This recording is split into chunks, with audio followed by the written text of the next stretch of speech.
The machete sliced through thick vines as I pushed deeper into the Amazon jungle. 3 weeks. 3 cursed weeks since the storm tore our expedition apart. Since then, I'd been alone. Just me and the few supplies I managed to salvage. A broken compass, my machete, and a backpack rapidly running dry. The midday heat was suffocating, sweat poured down my face, and the jungle's noise. Buzzing insects, distant howls, and birds that didn't exist in any guidebook, had become my only company. But today, something changed. A sudden, eerie silence fell across the jungle. Not just quiet, unnatural. Like the forest itself was holding its breath. I froze, every instinct screaming. Years of military training had taught me one thing. When nature goes quiet, something's wrong. Then, a snap behind me. I spun around, blade raised. Nothing. Another sound. This time to my right. Again. Nothing. But I knew. I was being watched. Show yourself, I barked, rotating on my heels, scanning every angle. And then, I felt it. The ground trembled. Not an earthquake. Steps. Heavy, deliberate. Suddenly, the foliage ahead split open, and I saw her. She walked on 2 legs, female, unmistakably. But she wasn't human.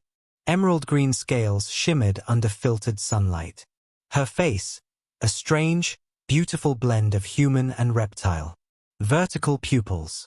Barely a nose. Thin lips hiding what I imagined were razor-sharp teeth. A crest of shifting scale tentacles flowed where her hair should have been. And that armor, golden, intricate, adorned with glowing jewels and symbols. Regal yet practical. She looked like a queen from some alien dynasty. I raised my blade. Pointless, but it was all I had. She tilted her head, studying me like a curious scientist. Then she spoke. "Lower your weapon, human," she said, in perfect Spanish. Odd accent, though, almost like it wasn't coming from a human throat. "If I wanted you dead, you'd already be." I didn't drop the blade. My mind raced. Run? Hopeless. Fight? Laughable. Diplomacy was my only shot. What are you? I asked. She took a single step, elegant and predatory. "My name is unpronounceable in your limited tongue. Call me Shola. I am a Sifri, what your people once called the Serpent Queen." It hit me, like a myth clawing its way back from memory. I'd read of legends during our prep. Reptilian deities, lost cities, guardians beneath the jungle. She smiled, sharp and cold. "Legends," she said, "are echoes of truths long forgotten. My kind lived beneath your world before your ancestors learned to wield fire." I was speechless. This couldn't be real. Yet there she stood, alive, intelligent, impossibly ancient. "I need you to come with me," she said. "My city lies 1 day's journey below ground. There, I will explain why you were chosen. And if I refuse, then you may go, but you won't leave this jungle alive. Your supplies won't last 2 days. And the rains are coming." She wasn't threatening me, just stating facts. Grim, undeniable truth. I nodded. "All right, I'll follow. But I keep the machete." She approved with a nod. "A wise decision, Marcos Webb. Follow me. And do not stray. The path to Zabalba is not for the faint of heart." She moved like she'd walked that path 1,000 times, each step clearing vines and branches with supernatural ease. I stayed close. I had to. If I lost her now, I'd never find my way out. Hours passed. Then we reached them. Rocks, ancient, moss-covered, half-swallowed by jungle. Just a pile to me. But she knew where to press. A section slid open, smooth and silent, revealing a tunnel that breathed, literally breathed. A cool, perfumed breeze wafted from within. "Technology?" I asked, brushing the edges of the entrance. No wires. No circuits. Just warm, living stone. Of a kind your science cannot yet grasp, she replied. A fusion of biology and mechanics. Our doors are partially alive. I touched the stone, and it pulsed under my fingers. Incredible, I whispered. This is only the beginning, she said. Stay close. The passage was designed to confuse intruders. We entered. The door sealed behind us without a sound. I expected darkness. Instead, the tunnel walls emitted a soft, bioluminescent glow, just enough to see, just enough to make you wonder if the place itself was watching. We spiraled downward, deeper and deeper. How far down is your city? I asked, trying to keep track.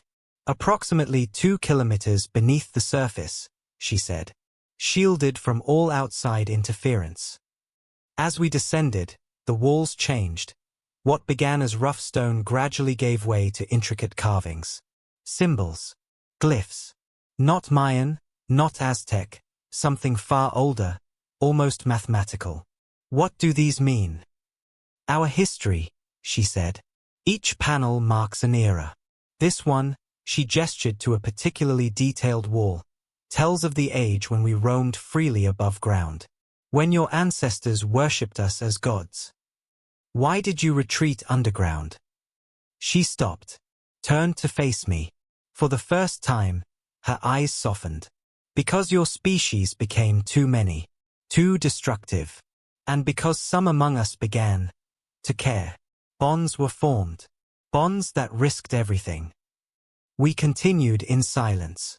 Sometimes the tunnel widened into vast chambers, crossroads, carved and living. At some intersections, I saw movement. Shadows. Gleaming eyes. My guardians, Shola said calmly, without looking back. Curious. It's been centuries since a human was invited to Xibalba. The last one. Was he chosen to create a new bloodline too? She glanced at me, amused. You're perceptive, Marcos Webb. No, he came to learn, not to create. Though in your stories, he's remembered by another name, Quetzalcoatl. A chill ran through me. She was telling me Quetzalcoatl was real. Human.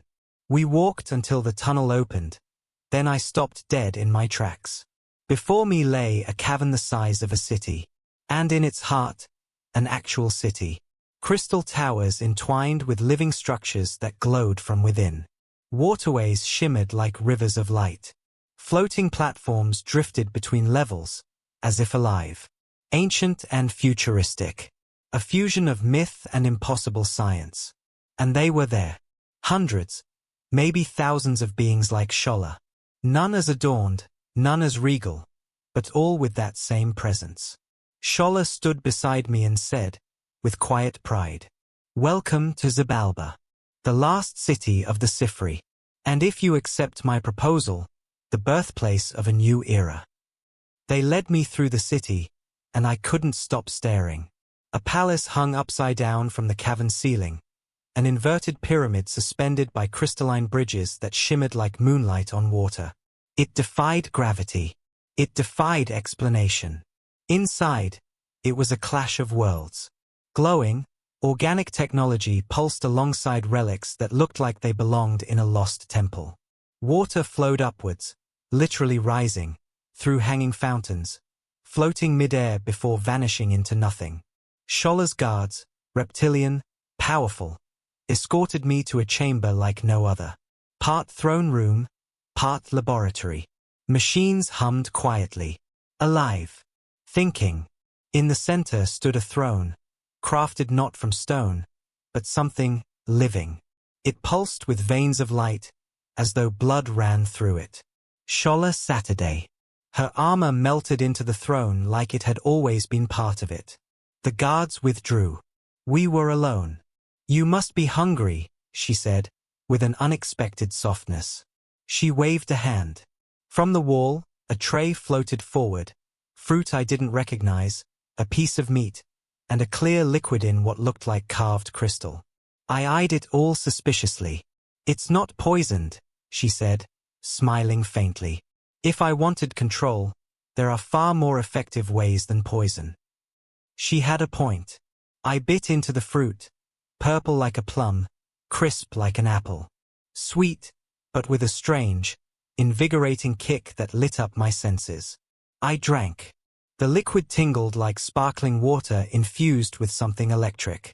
Now, she said, let's speak of why you're here. I think I know, I replied. You mentioned a new bloodline. You want my DNA. She tilted her head, satisfied. In simple terms, yes, but it's far more than that. She stood, her armor liquefying again, revealing the fluid grace beneath. At a console, she summoned a holographic projection. A double helix, DNA. But not human. Sifri DNA, she explained. We are an ancient species. We were here long before humans. But as we evolved, specialized, we paid a price. The image shifted, charts, graphs, all showing one thing, decline. Our fertility is collapsing. With each generation, we grow weaker. At this rate, we'll vanish within 10. And you believe human DNA can help? Not just any DNA, she said, stepping closer. Yours. Another projection, my genetic profile. It floated beside hers. Markers aligned. Sequences shimmered. Where did you get this? I asked, uneasy. We've been observing you since you entered the jungle. A drop of blood. A trace of saliva. That was enough. I stared at the spirals twisting together. Two species, interwoven. You're suggesting a hybrid child. Yes, a fusion.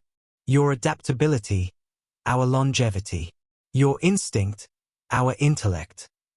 And you'll keep me here? As what? A genetic donor. Her eyes flickered, not with anger, but something else. We are not barbarians, Marcos. I offer you a partnership. Knowledge your world cannot imagine. In return, your contribution. Voluntary. She stepped closer.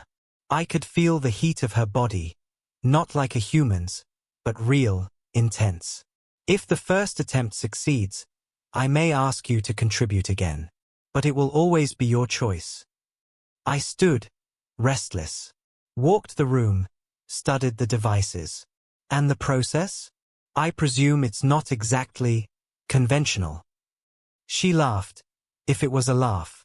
Our biologies aren't compatible like that. It would happen in a lab. Genetic extraction. Hybrid embryo creation. Designed, not conceived. She paused, searching my face. But this isn't just science. This is survival. And evolution. I looked at her again, and asked the question that had been gnawing at me since the start. Why me? Is this really just about genes? For the first time, her expression wavered. In part, she said, but also, because of who you are. I've watched you. Your mind. Your restraint. Your care.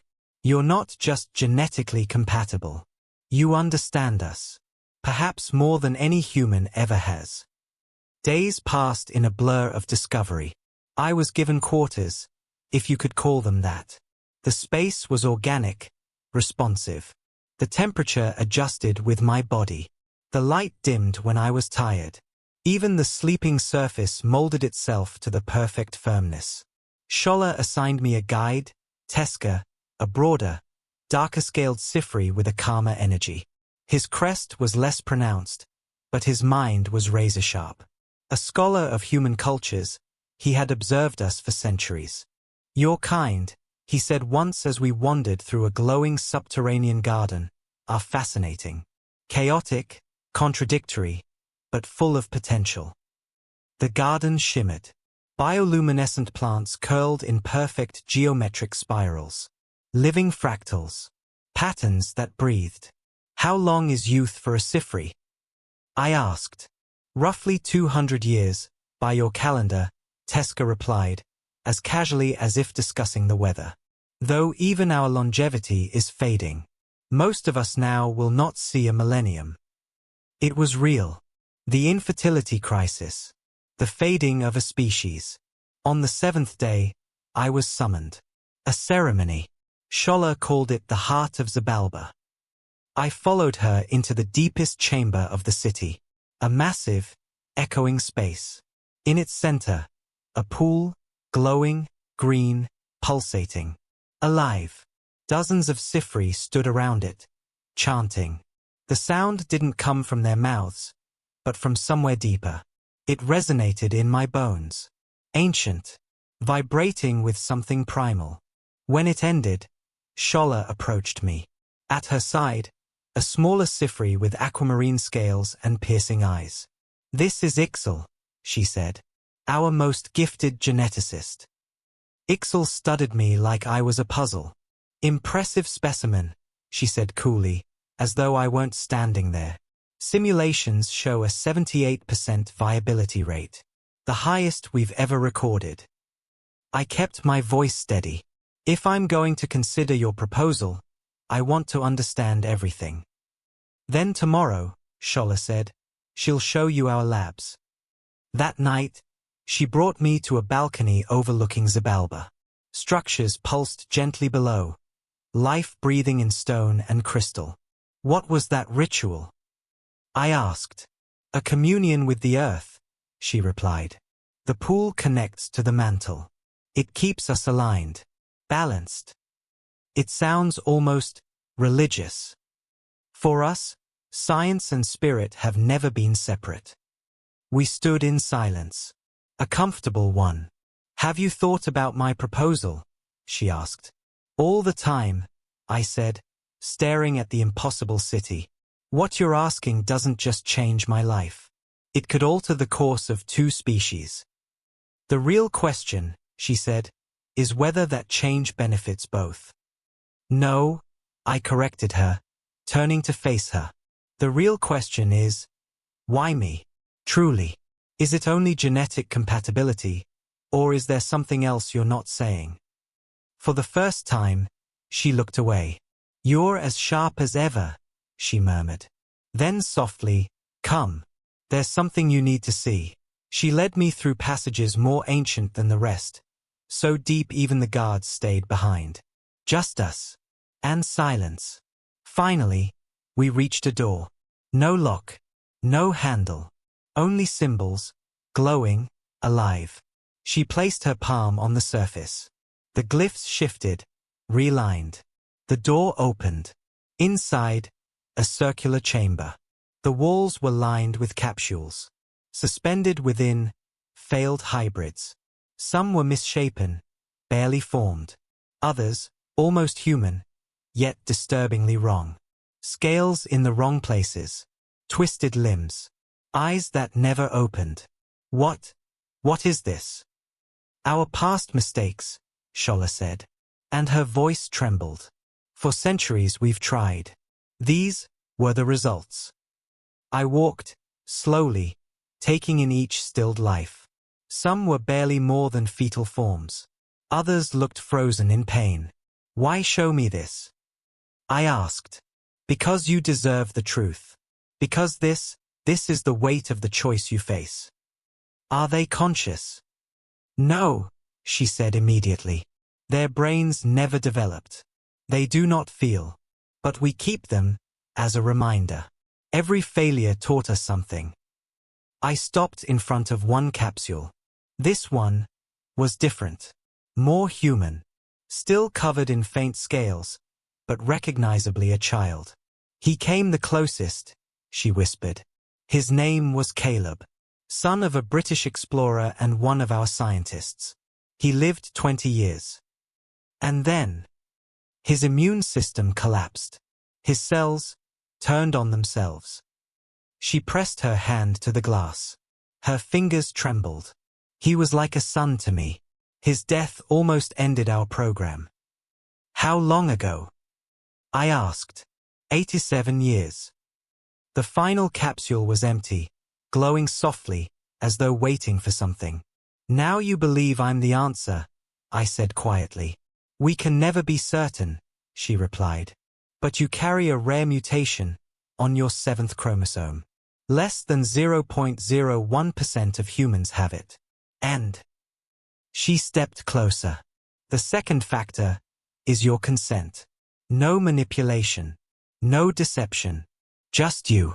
Willing. She looked at me, not as a queen, not as a scientist, but as someone exposed. Vulnerable. I'm not asking you to be a donor, Marcos. I'm asking you to be a co-creator. A partner. Equal in purpose. I looked into her golden, reptilian eyes, and saw no lies. Only hope. Months passed, and there I was, bent over a bioluminescent microscope, studying the impossible. A hybrid embryo. Stable. Viable. Developing. We'd crossed the 8th-week threshold, where every previous attempt had collapsed. But this one held. Ixel stood beside me, calm but quietly triumphant. The mitochondrial bridge is holding, I said, adjusting the focus. Cell cohesion is perfect. She nodded. Your idea, using adaptive proteins as mediators, it worked. None of us had thought of that. I allowed myself the smallest of smiles. In those months, I'd offered more than just DNA. I'd brought something else into their world. The unpredictable brilliance of human creativity. And it worked. The lab door slid open. Shola entered. She didn't have to speak. Her presence filled the room like gravity. How is our child? She asked, walking over to the projection. I hesitated, then smiled. Actually, she's a daughter. Shola's eyes widened, a flicker of surprise passing over her regal composure. The dominant sex chromosome is X. She's growing stronger every day. We turned to the hologram. There she was, small as an olive, but taking shape. Limbs forming, a spine developing, and most striking of all, patches of scale nestled into soft, human skin. She's beautiful, Shola whispered, and in her voice was something I hadn't heard before. Not knowledge, not certainty. Emotion. Real. Raw. She is, I said. And more importantly, she's viable. When will she be transferred to the gestation chamber? Shola asked. In about 2 weeks, Ixel answered. We want to completely stabilize the organic phase before moving her. Shola nodded. Excellent. The council is hopeful. You've given our people something we thought we'd lost. Future. Later, when Ixel had gone to prepare the nutrient compounds, Shola and I were left alone. She turned to me, eyes softer than I'd ever seen. You've kept your word, Marcos, and gone beyond it. Without your vision, none of this would have been possible. It was a joint effort, I replied. Your ancient science. My chaotic improvisation. She smiled, genuinely. It wasn't a royal expression. It was just human. You've begun to think of this as your home, she said gently. Haven't you? I didn't answer at first. I looked at the hologram, our child. The bridge between two worlds. My communications to the surface, they've been discreet. But they think I'm gone. Missing. You can go back, Shola said, surprising me. You've fulfilled more than we ever asked. The choice is yours. I looked at her, studying the lines of her face, the way her golden eyes softened when she looked at the embryo. I've thought about it, I admitted. I feel a duty to share what I've learned, to help humanity. And the other part? She asked, stepping closer. The other part, I said, not looking at her, can't imagine walking away. Not just from the science. From this, from us. She reached out and took my hand. It was scaled, unfamiliar, yet warm. Alive. And in that moment, something changed. There was no scientist. No queen. No human. No reptilian. Just two souls bound by something far greater than DNA. You may not have to choose, she said. Perhaps, like our daughter, you can live in both worlds. Perhaps this, is the beginning of unity. I looked back at the embryo. Not entirely human. Not entirely Sifri. Something new. She's a bridge, I said, between all we were and all we could become. Exactly, Shola whispered.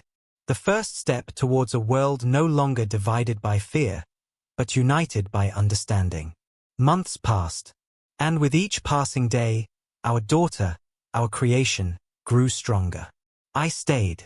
Not because I had to, because I wanted to. There, beneath the earth, beneath everything I once thought I knew, I had found something more than science. More than legend. I had found purpose. I watched as the embryo flourished within the artificial womb, a chamber glowing with life and promise. I studied the cells. I helped design her early neural stimuli. I documented every genetic milestone. But none of it felt like research anymore. It felt like fatherhood. Ixal and I became true collaborators. What began as tension between species became mutual respect. In her, I found a brilliant mind, and in me, she found the unpredictable spark that Sifri evolution had lost. And Shola. She changed too. There were moments, quiet, vulnerable, when the mask of the queen slipped away. She'd sit with me by the luminescent riverbanks of Zabalba, speaking not of duty, but of dreams, regrets, hopes. She no longer observed me like a subject. She chose me, and I chose her. Our daughter, the hybrid, was no longer an experiment. She was the living embodiment of what could be when two worlds stopped fearing each other. But choices always come back around. One morning, Teska approached me in the crystalline courtyard. A message, he said, from your world. It was encrypted, fragmented, but clear enough. They were coming. A search team. Satellite scans. Anomalies in the jungle. They would find the entrance. They're getting closer, Teska said. You know what that means. Shola summoned the council. They debated. Should they move? Should they hide again, like before? But I stood. For the first time, not as an outsider, but as one of them. We don't have to run, I said. Not this time. Shola looked at me, uncertain. We have something they don't, I continued. Proof. A future. Our daughter. She held my gaze. And if they don't understand, she asked softly. If they fear her. Then I'll speak for her, I replied. I'll speak for all of us. A silence fell. Then Shola nodded, slowly. Then we prepare. I don't know what will happen when the world learns the truth. When the jungle finally gives up its secrets. But I know this. When I first entered the Amazon, I was searching for plants. I found a civilization. I found a queen. And I found a child not born yet, but already carrying the weight of two species. She will be the first of her kind. Not a monster. Not a miracle. A bridge. And bridges are meant to be crossed.